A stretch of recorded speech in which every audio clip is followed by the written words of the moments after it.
Alors ici, les glyphes sont grandement abîmés. Il manque toute une moitié de l'inscription,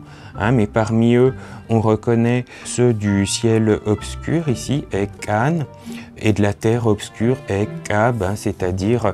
c'est une sorte de diphrasisme pour indiquer le monde plongé dans l'obscurité, dans la pénombre. Avec ici les noms de Chak, le dieu de la pluie, et de Chakchel, la vieille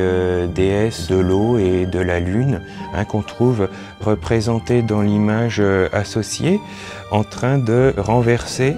une cruche pour faire pleuvoir sur la terre. Ce qui est également représenté par des flots d'eau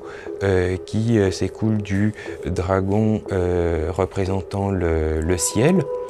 qui a des membres de cervidés, une peau et une gueule semblable à celle d'un crocodile, et qui porte sur son corps les symboles célestes que sont le signe de l'étoile, le signe du ciel, on a aussi le signe du soleil et puis aussi le signe de la nuit. Donc ici on a une image d'une pluie dans un monde assombri, qui a amené effectivement à supposer qu'il pouvait s'agir d'une représentation d'un des déluges qui sont mentionnés dans les textes qui décrivent la fin du monde. Et ici, on a le dieu El, qui est le principal dieu de l'inframonde maya,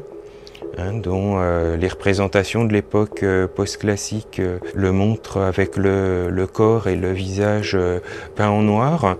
mais avec le même attribut qu'à l'époque classique, qui est d'être coiffé de cet oiseau qui est une sorte de hibou mythologique qu'on appelle l'oiseau Muwan. Et le duel est représenté là dans ses attributs guerriers, armé d'une lance qu'il brandit de sa main gauche, et puis d'un propulseur qu'il tient dans sa main droite. Tandis que la vieille déesse Chakchel est également représentée sous un aspect à la fois agressif et macabre, avec des pattes de jaguar en guise de mains et de pieds, et puis un vêtement portant des os croisés, des symboles macabres qui renvoient à l'imagerie de l'inframonde.